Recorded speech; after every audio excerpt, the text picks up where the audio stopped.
નમસ્કાર, આપ જોઈ રહ્યા છો વર્ષ 2019ની ચૂંટણી પહેલા સૌથી સટીક અને દમદાર સવાલો સાથેનો ઇન્ટરવ્યુનો કાર્યક્રમ ટુ ધી પોઈન્ટ. અને ટુ ધી પોઈન્ટ સવાલોના જવાબ આપવા માટે આજે આપણી સાથે છે અમિતભાઈ ચાવડા. અમિતભાઈ, સ્વાગત છે આપનું. અને આજે મારી સાથે છે સહયોગી વિકાસ અને ભૂમિ. અને અમિતભાઈ, સૌથી પહેલો પ્રશ્ન, ગુજરાત પ્રદેશ કોંગ્રેસ તમે અધ્યક્ષ બન્યા અને ત્યારબાદ ઘણા બધા ફેરફાર આવ્યા છે, પણ અત્યારે તમે જે જેકેટ પહેર્યું છે એના પરથી સવાલ છે કે આ જેકેટ કોંગ્રેસના કાર્યકર્તાઓ અને નેતાઓ પૂરતું જ સાબિત થશે કે પછી ઘર સુધી પહોંચશે? કોંગ્રેસ પાર્ટી એક આંદોલનમાંથી જન્મેલી પાર્ટી છે, માસ પાર્ટી છે, અને હંમેશા કોંગ્રેસ પાર્ટીએ પાયાના કાર્યકરોથી લઈને પ્રજા માટે કામ કર્યું છે. જ્યારે એના કાર્યક્રમો આવ્યા ત્યારે એના પહેલું ફોકસ સામાન્ય માણસ અને છેવાડાનો માણસ રહ્યો છે. ત્યારે જે પણ કાર્યક્રમ આવે, જે પણ સત્તાના ફળ પહોંચાડવાના હોય, એ કોંગ્રેસનું લક્ષ્ય છેવાડાનો માણસ રહ્યો છે. અને હંમેશા કોંગ્રેસનું જ્યારે પણ આ જેકેટ તો પોસાય એવું નથી છેવાડાના માણસને. જેકેટ કરતા પણ પક્ષની નીતિ, પક્ષના કાર્યક્રમો અને જ્યારે શાસન હોય ત્યારે એનો લાભ છેવાડાના માણસને મળે, સામાન્ય માણસને મળે. અને પક્ષ કે સત્તાનું લક્ષ્ય સામાન્ય માણસની સેવાનું હોય એ કોંગ્રેસનો સિદ્ધાંત રહ્યો છે, વિચારધારા રહી છે. બિલકુલ અમિતભાઈ, તમે કેમિકલ એન્જિનિયર છો, તો 2012માં કોંગ્રેસની એક ફોર્મ્યુલા હતી ઘરનું ઘર. 2019માં કોઈ એવી ફોર્મ્યુલા જોવા મળશે? 2019માં અત્યારે આખા દેશની જે પરિસ્થિતિ છે એમાં સૌથી વધારે જો તકલીફ હોય તો દેશના ખેડૂતોનો છે. એના ઉત્પાદનના પૂરતા બજાર ભાવ નથી મળતા, એના કારણે આર્થિક પાયમાલી થઈ રહી છે. સાથે સાથે બીજું, મોંઘું શિક્ષણ મેળવીને રોજગારથી વંચિત યુવા વર્ગ આજે આખા દેશમાં ખૂબ નિરાશા અનુભવી રહ્યો છે. એવા સંજોગોમાં આવનારું જે અમારું ઇલેક્શનનું પહેલું લક્ષ્ય હશે કે ખેડૂતોની ખુશાલી થાય અને યુવાનોને રોજગારી મળે. બિલકુલ અમિતભાઈ, જે રીતે લોકસભા 2019ની જે ચૂંટણી આવી રહી છે તેને લઈને ભાજપને જવાબ આપવા કોંગ્રેસને કેટલી તૈયારી? કોંગ્રેસ પૂરી રીતે તૈયાર છે. હાલમાં તમે જોયું કે રાહુલજીના નેતૃત્વમાં જે રીતે 5 રાજ્યોની ચૂંટણી થઈ, 5 રાજ્યોમાંથી 3 રાજ્યોમાં કોંગ્રેસે સત્તા પરિવર્તન કરીને સત્તા મેળવી છે. આ સત્તા કોઈ ખાલી સત્તા મેળવીને લોકોને ખોટા વાયદા વચન કરવા માટેની નથી, એ પણ રાહુલજીએ પ્રસ્થાપિત કર્યું છે. જે પણ ચૂંટણીમાં વાત કરી હતી એને ટૂંકા ગાળામાં સત્તા પર બેઠા પછી કલાકોની અંદર એમણે નિર્ણયોમાં પરિવર્તિત કરી બતાવી છે. એ જ રીતે આખા દેશમાં પણ રાહુલજીનું મજબૂત નેતૃત્વ છે અને કોંગ્રેસ 2019 માટે તૈયાર છે. આ નેતૃત્વ જો એટલું મજબૂત છે તો પછી મજબૂરી કા નામ પ્રિયંકા ગાંધી એવું કેમ કરવું પડ્યું? પ્રિયંકાજી એક કરિશ્માઈ નેતૃત્વ છે. લોકો એમનામાં ઇન્દિરાજીની એક આગવી છબી જોઈ રહ્યા છે. કયા આધાર પર? લોકો અને ખાસ કરીને કાર્યકરો એમને સક્રિય રાજકારણમાં જોડાવા માટે ઘણા સમયથી વિનંતી કરી હતી, પણ સામાજિક ને પારિવારિક કારણે સક્રિય રાજકારણમાં નતા આવ્યા. અમિતભાઈ, દરેક ચૂંટણીમાં આ પ્રિયંકા ગાંધીનું નામ લેવાય છે, પણ ક્યારે પણ એવું સક્રિય જોવા નથી મળે. આ વખતે એમનું નામ સામે આવ્યું છે, તો શું લાગી રહ્યું છે? કહું છું કે વર્ષોથી કાર્યકરો એમને સક્રિય રાજકારણમાં જોડાવા માટે વિનંતી કરતા હતા, પણ પારિવારિક જવાબદારીઓને કારણે નતા જોડાયા. આજે એમણે નિર્ણય લીધો સક્રિય રાજકારણમાં જોડાવાથી, એનાથી કોંગ્રેસના કાર્યકરોમાં એક નવો જોશ ને જુસ્સો. ચૂંટણી લડશે પ્રિયંકા ગાંધી? ચૂંટણી લડશે તો પાર્ટી નક્કી કરશે, પણ પક્ષે જે જવાબદારી સોંપી છે, જે અઘરું ઉત્તર પ્રદેશ કોંગ્રેસ પક્ષ માટે છે, એવી ચેલેન્જિંગ જવાબદારી પક્ષે સોંપી છે ને એમણે જવાબદારી સ્વીકારી. તમે કહ્યું અઘરું ઉત્તર પ્રદેશ, એટલે એ તો માનો છો ને કે રાહુલ ગાંધીના નેતૃત્વમાં જે સૌથી સરળ યુપી હતું તમારા માટે અઘરું થઈ ગયું? રાહુલજીનું નેતૃત્વ આજે એમને પ્રમુખ બન્યાને 1 વર્ષ કરતા થોડો વધારે સમય થયો. 1 વર્ષની અંદર એમણે જે રીતે કોંગ્રેસને સંગઠિત કરી છે, કાર્યકરોમાં એક નવો જોમ ને જુસ્સો પ્રસ્થાપિત કર્યો છે, અને સાથે સાથે ચેન્જીસ નાવના સૂત્ર સાથે નવા લોકોને પાર્ટીમાં જોડ્યા, યુવાનો જે કામ કરતા હતા એમને આગળ લઈ જવાનું કામ કર્યું છે. પ્રિયંકા ગાંધીના નેતૃત્વને લઈને એક પ્રશ્ન છે. ભારતીય જનતા પાર્ટીના કાર્યકર્તાઓ એક સવાલ કરી રહ્યા છે કે ઇન્દિરા ગાંધી જેવું નાક છે એટલે ઇન્દિરા ગાંધીની છબી એવું માની લેવાય? કોઈ દેખાવ એકલાથી નહીં, પણ એમની કામ કરવાની પદ્ધતિ. પણ એમણે કામ ક્યારે કર્યું છે? એમણે આજે પણ ઉત્તર પ્રદેશમાં અનેક વખત રાયબરેલી હોય, અમેઠી હોય કે બીજા વિસ્તારોમાં પણ પ્રચારનું કમાન સંભાળી છે. એના કરતા પણ રાજીવ ગાંધી ફાઉન્ડેશનના માધ્યમથી સમાજ સેવા માટેના અનેક કાર્યોમાં એમણે ખૂબ સક્રિય યોગદાન આપ્યું છે. પ્રિયંકા ગાંધીની એન્ટ્રીથી એક સવાલ એ પણ થાય કે કોંગ્રેસમાં પરિવારવાદ એ એમનું પરંપરા છે કે પછી મજબૂરી છે? ગાંધી નહેરુ પરિવાર આ દેશ માટે એક એવો ગુજરાત કોંગ્રેસમાં પણ એ જ જોવા મળે છે. આપણે ભરતસિંહ સોલંકી જોઈએ, તમે સિદ્ધાર્થ પણ આમ તો પટેલ ફર્સ્ટ જોઈએ, કઝિન જ છો. તો આ ગુજરાતમાં પણ પરિવારવાદ જાહેર જીવનમાં ને લોકશાહીમાં આમ તો એવું કહેવાય કે ડોક્ટરનો દીકરો ડોક્ટર થાય, કોઈ બિઝનેસમેનનો દીકરો બિઝનેસ કરે, પણ લોકશાહીમાં કોઈ પણ પરિવારમાંથી આવતા હોય દર 5 વર્ષે પ્રજા વચ્ચે જવું પડે છે. પ્રજાનો વચ્ચે તમારે લેખાજોખા રજૂ કરવા પડે છે, અને પ્રજા તમને આશીર્વાદ આપે તો ફરી આગળ તમે વધી શકો છો. જે લોકો જાહેર જીવનમાં પ્રસ્થાપિત થયા છે કે સફળ થયા છે, એ પરિવાર કોઈ પણ હોય, પણ જે પરિવારનું યોગદાન હોય ને જેની સક્રિયતા અને મહેનત પરિશ્રમ હોય, ભારતીય જનતા પાર્ટીમાં પણ જોશો તો અનેક પરિવારવાદના દાખલા જોઈ શકાય. પણ જાહેર જીવનને પરિવારવાદથી માપવાને બદલે એવા કે ગાંધી નહેરુ પરિવાર એવું પરિવાર છે કે આજે 4-4, 5-5 પેઢીથી લોકો એને સ્વીકારે છે. શું કામ સ્વીકારે છે? કારણ કે એ પરિવારે આ દેશની આઝાદી માટે બલિદાન આપ્યા. જાહો જલાલીમાં જીવનારા પંડિત જવાહરલાલ નહેરુનું પરિવાર એ 17 વર્ષ સુધી જેલમાં રહ્યા, અને આઝાદી પછી પણ આ દેશની એકતા અખંડિતતા માટે ઇન્દિરાજી હોય કે રાજીવજી હોય, એમણે પોતાના જાનના બલિદાન આપ્યા. જે રીતે કહી શકાય કે પરિવારવાદથી હું જૂથવાદ પર આવીશ કે જૂથવાદમાં ક્યાંક ને ક્યાંક એવું લાગે છે કે કોંગ્રેસમાં બધાને નેતાઓ બનવું છે, તો ક્યાંક ને ક્યાંક જૂથવાદ દેખાય છે કોંગ્રેસની અંદર. તમે શું માનો છો એને લઈને? આંદોલનમાંથી જન્મેલો પક્ષ છે, સંપૂર્ણ રીતે લોકશાહીમાં માનવાવાળો પક્ષ છે અને લોકશાહીને આગળ વધારવા વાળો પક્ષ છે. તમારા જૂથમાં કયા કયા ધારાસભ્યો છે અત્યારે? એટલે કોંગ્રેસ પક્ષમાં હંમેશા દરેકને કાર્યકર હોય કે કોઈ નેતા હોય પોતાની વાત રજૂ કરવાની પૂરતી મોકળાશ મળે છે, તક મળે છે અને સ્વતંત્રતા પણ છે. પક્ષનું નેતૃત્વ ક્યારેય કોઈનો અવાજ દબાવવાનો પ્રયત્ન નથી કરતું. એ દરેકને બોલવાની તક આપે છે ને એને સાંભળીને પછી સંયુક્ત. ગ્યાસુદ્દીન શેખના નિવેદનનું શું માનવું છે તમારું? હું એ જ કહું છું કે કોંગ્રેસ પક્ષમાં બધાને તક મળે છે બોલવાની, પોતાના વિચારો. તો એટલે સર બધા કોંગ્રેસ છોડીને ભાજપમાં જાય છે જ્યારે ચૂંટણી નજીક આવે છે? ભારતીય જનતા પાર્ટીમાં 1-2 લોકો નક્કી કરે છે, 1-2 લોકો જ બોલી શકે છે ને એમના વિચારો, એમના મનની વાત બધાની ઉપર થોપે છે. કોંગ્રેસ પક્ષમાં એવું નથી. એટલે ક્યાંક તમે એને કોઈ પક્ષમાં આંતરિક લોકશાહીને જૂથવાદમાં ગણો કે કોઈ બાકી બીજી રીતે. 26 સાંસદો છે ગુજરાતના, એમાંથી લગભગ 8 જેટલા સાંસદો એવા છે કે જે પહેલા કોંગ્રેસમાં હતા અને પછી ભારતીય જનતા પાર્ટીમાં જઈને લડ્યા અને પછી સાંસદ બન્યા. આ સાંસદો શાનો ભોગ બન્યા કોંગ્રેસમાં? એવા કેટલાય મિત્રો છે કે જે કદાચ ભારતીય જનતા પાર્ટીમાં ગયા પછી ગુજરાતની પ્રજાએ એમને જાકારો પણ. હા, ઘણા લિસ્ટ છે આખું એનું. તો એટલે ક્યારેક રાજકારણમાં કોઈ સત્તા માટે જતું હોય કે બીજા કારણથી જતું હોય, પણ પ્રજાની વચ્ચે જવું પડે છે. પ્રજા એમને હિસાબ પૂછતા હોય છે, અને પ્રજા જે ન્યાય કરે, પ્રજા જે નિર્ણય કરે એ મુજબ આગળ વધવાનું હોય છે. તમે મનમોહનસિંહજીની વાત કરી હતી, એમના માટે જે એક્સિડેન્ટલ પ્રાઇમ મિનિસ્ટર કહેવાય છે, તમારા માટે એવું કહેવાય છે કે તમે એક્સિડેન્ટલ અધ્યક્ષ બન્યા છો. એનાથી બીજો સવાલ એ પણ છે કે એના કારણે કોંગ્રેસમાં એક્સિડન્ટ પર એક્સિડન્ટ થતા જાય છે. યુવક કોંગ્રેસથી શરૂઆત કરીને 4 વખત લોકોની વચ્ચે જઈએ, 4 વખત પ્રજા ચૂંટીને ધારાસભ્ય બનાવે, પક્ષમાં સંગઠનમાં ચૂંટણીઓમાં કામ કરવાની તક મળે, અને રાહુલજી જેવું યુવા નેતૃત્વ હોય જે યુવાનોને આગળ કરતું હોય, એમણે પ્રદેશ સમિતિના પ્રમુખ તરીકે કામ કરવાની તક આપી. આ તકનો ઉપયોગ સારી રીતે કરીએ છીએ, પ્રજા વચ્ચે જઈએ છીએ, કાર્યકરોને સંગઠિત કરી અને પક્ષને 2019. અમિતભાઈ, તમને જ્યારે કેપ્ટન બનાવ્યા ત્યારે એવું લાગતું હતું કે સંગઠનમાં નવો પ્રાણ ફૂંકાશે, પણ વિધાનસભામાં તો ભાજપની સદી થઈ ગઈ. 151 સીટો લાવીશું તો જ અમે ઉજવણી કરીશું એવું કહેનારા ભારતીય જનતા રાજીનામા તો આયા અલગ પ્રમુખ શ્રી અને એમના નેતાઓ ગુજરાતની પ્રજાએ એમને 100 થી અંદર રાખ્યા.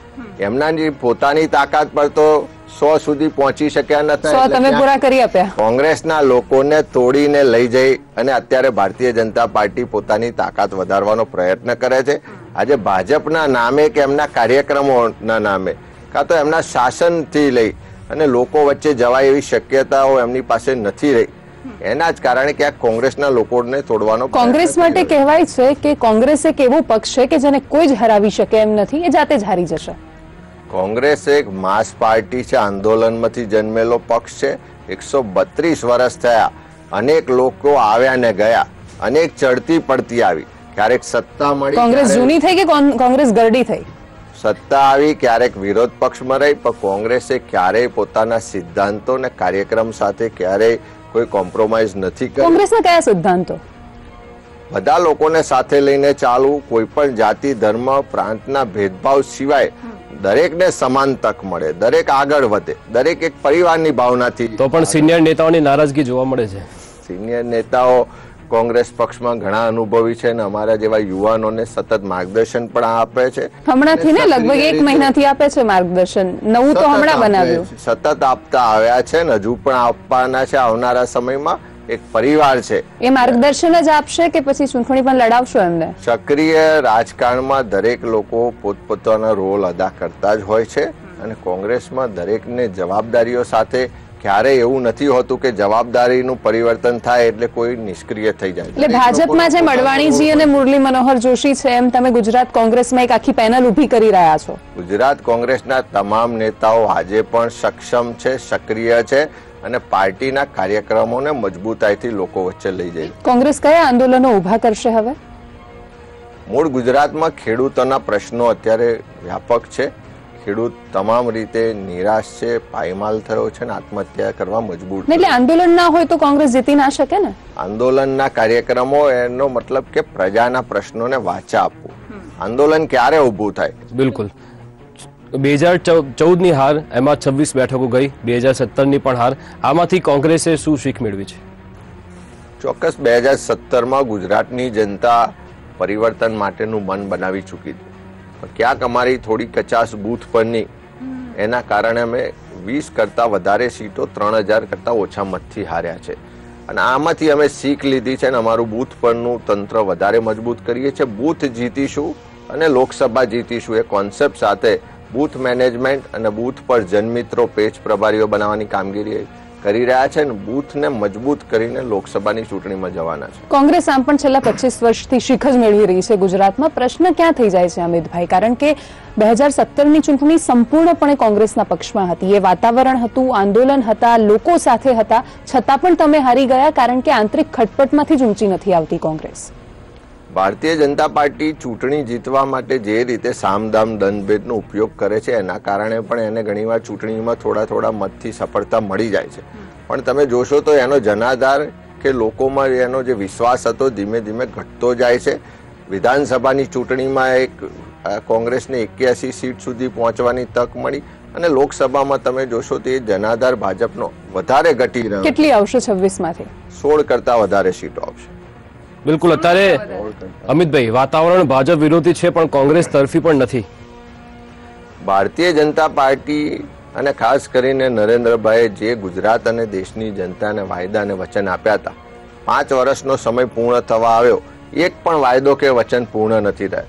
જે રીતે 2014માં પેલા ગુજરાતને અન્યાય કરીને થપ્પડ મારવામાં આવતી હતી, આજે એ જ થપ્પડો ગુજરાતના અને દેશના યુવાનને મારવામાં આવી રહી છે. એ જ થપ્પડો ખેડૂતને મારવામાં આવી રહી છે. એ જ થપ્પડ નાના મોટા વેપારીને મારવામાં આવી રહી છે. એ જ થપ્પડ ગરીબ માણસ જે સરકારી કચેરીમાં લાભ લેવા જાય ત્યારે ભ્રષ્ટાચાર રૂપે એને મારવામાં આવે છે. ત્યારે તમામનો જવાબ પ્રજા આપવા માટે તૈયાર છે. તમે કહો 16 બેઠકો જીતશો, 16 બેઠકો પર ઈવીએમ નહીં બગડે? અમારો પ્રયત્ન પૂરો અત્યારે જમીન પર લોકોના પ્રશ્નોને વાચા આપવાની, લોકોને કોંગ્રેસમાં જોડવાના અને અમારી જે બૂથ મેનેજમેન્ટની રણનીતિ છે એને મજબૂત બનાવવાની છે. ઈવીએમ એક ઇલેક્ટ્રોનિક ડિવાઇસ છે, એમાં ક્યાંક કોઈ પણ જાતની મિસ્ટેક કે જે કરવું હોય થઈ શકે એમ છે. એ પ્રશ્નોને એનો પણ એવું કોણે કહ્યું કે એવું થઈ શકે એમ છે? કારણ કે કોંગ્રેસની સરકાર હતી, જીવીએલ નરસિંહ રાવ અને અડવાણી જ્યારે કહે છે કે ઈવીએમમાં પ્રશ્ન છે, કોંગ્રેસ ના પાડે છે, બધું સલામત છે. જેવું કોંગ્રેસ વિપક્ષમાં આવે છે એમાં પ્રશ્નો ઉભા થઈ જાય છે. હવે ભાજપ સલામત કહે છે. અનેક જગ્યાએ એના માટેના પ્રશ્નો ઉભા થયા છે. જે વિકસિત રાષ્ટ્રો છે એને પણ એની ઉપર સવાલ ઉભા કરીને એને ત્યાં પદ્ધતિ બંધ કરી છે. પણ એટલે અમેરિકા રશિયા કરે તો જ ભારતે કંઈ કરવાનું? તપાસનો વિષય છે ને એની સામે જે લોકોની આશંકા છે કે શંકા છે એમાં તપાસ થવી જોઈએ. ચૂંટણી પંચની પણ એક વાત આવી કે જ્યારે ઇલેક્શન આવે છે ત્યારે ફંડ પણ ઘણી માત્રામાં આવતું હોય છે. બોન્ડ પદ્ધતિ સામે આવી છે. કોંગ્રેસે શું એનો ઉપયોગ શરૂ કર્યો? કોંગ્રેસ વિરોધ પક્ષમાં છે ને જે લોકો કોંગ્રેસના હિતેચ્છુ છે કે ફંડ આપવા માંગે છે એને પણ ભારતીય જનતા પાર્ટીના સરકારી અધિકારીઓ કે મંત્રીશ્રીઓ દબાવવાનો, ડરાવવા, ધમકાવવાનો પ્રયત્ન થાય છે. અનેક હિતેચ્છુઓ છે જે મદદ કરે. તમારી પાસે છે ફંડ? અત્યારે નાણાકીય કટોકટીની સમસ્યા છે ગુજરાત કોંગ્રેસમાં. કોંગ્રેસ મેં કીધું એમ આંદોલનમાંથી જન્મેલો પક્ષ છે અને આટલા 132 વર્ષમાં લોકોએ એવું તો કયું આંદોલન છે જે 125 વર્ષમાં પૂરું જ નથી થયું? આંદોલનમાંથી જન્મેલો પક્ષ છે, આઝાદીના આંદોલનમાંથી જન્મેલો પક્ષ. મતલબ આંદોલન હશે તો જ કોંગ્રેસ જીતશે. ગુજરાતમાં તો એ સાબિત થાય છે. આજે પણ જ્યાં જ્યાં પ્રજાને તકલીફ પડે, અન્યાય થાય, કોઈ પણ સમાજને લગતો પ્રશ્ન આવે તો એ આંદોલન ઉઠાવવાની જવાબદારી કોંગ્રેસ નિભાવે છે. બિલકુલ અમિતભાઈ, તમને સીધો સવાલ કે કહી શકાય કે જે રીતે અમિત ચાવડા અને વિપક્ષના નેતા પરેશ ધાનાણી વચ્ચે કામકાજને લઈને મતભેદો છે, વાત કેટલી સાચી? કોઈ જાતના મતભેદ નથી, એ એક ઊભી કરેલી વાત છે. વ્યક્તિગત વાત પર આવું, તમે સિદ્ધાંતોની વાત કરી, તમારા ભાઈ દારૂની હેરાફેરીમાં ઝડપાય છે એવો આક્ષેપ થાય છે. મેં કીધું કે કોઈ પણ વ્યક્તિ હોય એની વ્યક્તિગત જિંદગીમાં કદાચ કોઈ ખોટું કરે તો કાયદો છે, કાયદો કાયદાનું કામ કરે છે. અને જ્યારે કોઈ પણ વ્યક્તિ હોય, મારો હોય કે તમારા પરિવારનો વ્યક્તિ હોય, કોઈ ખોટું કામ કરે, કાયદા વિરુદ્ધનું કામ કરે તો કાયદો કાયદાનું કામ કરે છે. તમારી પર બીજો આક્ષેપ એ છે કે તમે સમસ્યા હોય એને દૂર કરવાની વાત તો જુદી રહી, પણ હાઈકમાન્ડની હામાં હાથ થોપો છો, એટલે જ પરેશ ધાનાણી નારાજ છે. સમસ્યા એક પરિવાર છે, નાના મોટા પ્રશ્નો ઊભા થવાના, બધા સાથે બેસી ચર્ચા કરી, સંવાદ કરીને એનું નિરાકરણ કરીને આગળ વધવાનું, એ પ્રક્રિયા પક્ષમાં સતત ચાલતી આવે છે અને આગળ વધીએ છે. પરેશ ધાનાણીની એક્ઝિટ થશે? કોઈની આમાં એક્ઝિટનો પ્રશ્ન નથી. એક ટીમ છે, એક પરિવાર છે, મજબૂત ટીમ છે અને મજબૂતાઈથી ભાજપ સામે લડવાના છે. 16 બેઠકોની તમે વાત કરી ગુજરાતમાં. આ 16 બેઠકો કઈ બેઠકો જ્યાં તમે જીતી શકશો? અત્યારે એને ગણાવવા કરતા અમે આંકડાથી 5 તો ગણાવો. આંકડાથી શું કામ સંતોષ રાખવો છે? વધારે જીતી શકીશું એટલે અત્યારે બેઠકો ગણાવવાની. જેમ કે 100% વિશ્વાસ છે કે આ બેઠક તો કોંગ્રેસની જ છે. 16 કરતા પણ વધારે બેઠકો જીતી બતાવીશું. અને અત્યારે જે રીતે અમે આંકડાઓ તો કહેતા હોય છે, પણ બેઠકનું નામ લઈને બેઠકો ઘણી બધી છે, તમે પણ જાણો છો, અમે પણ જાણીએ છીએ. ભારતીય જનતા અમે નથી જાણતા, ખરેખર નથી જાણતા કઈ બેઠક. 16 કરતા પણ વધારે 5 બેઠકો તો ગણાવો કે જેના પર વિશ્વાસ છે. બેઠકો છે જે અમે જીતી શકીશું.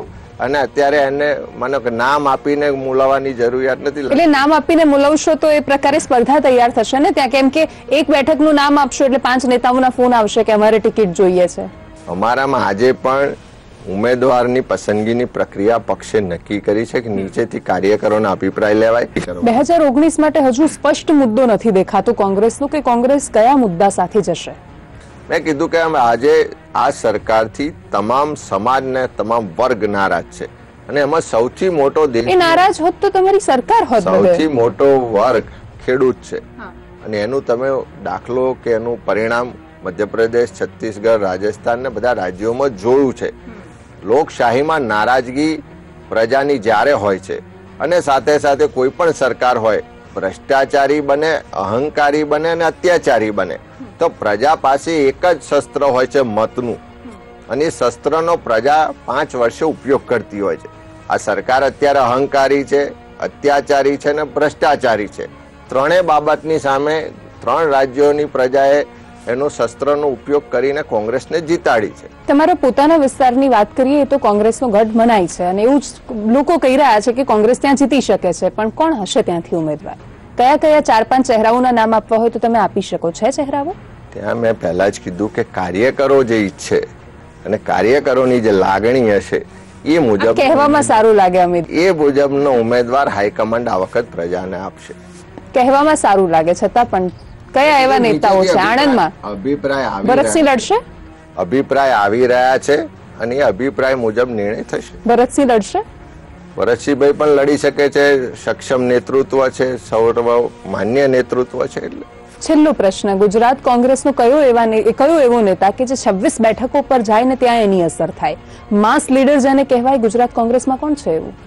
અમારી પાસે બધા સક્ષમ આગેવાનો છે ગુજરાતમાં, જેમણે ભૂતકાળમાં પ્રદેશ પ્રમુખથી લઈને વિરોધ પક્ષના નેતાથી લઈને કેન્દ્રીય મંત્રી સુધી માસ અપીલ કરવા વાળો તો કોઈ નેતા નથી ગુજરાતમાં. ઘણા બધા નેતાઓ છે કે જેની માસ અમિતભાઈ સૌરાષ્ટ્રમાં જશે તો સૌરાષ્ટ્રમાં અસર નહીં થાય એની. પરેશભાઈ મધ્ય ગુજરાતમાં આવીને વાત કરશે તો એની અસર નહીં થાય. આખા ગુજરાતમાં કોંગ્રેસનું નેતૃત્વ છે, કોંગ્રેસના સિદ્ધાંતોને, કોંગ્રેસની વિચારધારા લઈને જવાનું છે. એટલે કોઈ પણ વિસ્તારમાં જાય એ કોંગ્રેસની વાત લઈને જવાનું છે.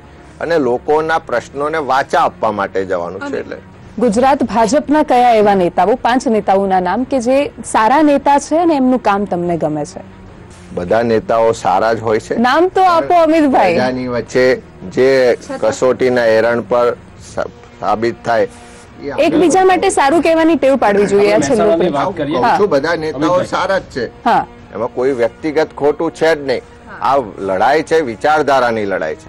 તો ટુ ધ પોઈન્ટ કાર્યક્રમમાં આપણે વાત કરી ગુજરાતના પ્રદેશ પ્રમુખ અમિતભાઈ ચાવડા સાથે. આવનારા સમયમાં નવા એક મહેમાન સાથે મળીશું. મને રજા આપશો. નમસ્કાર.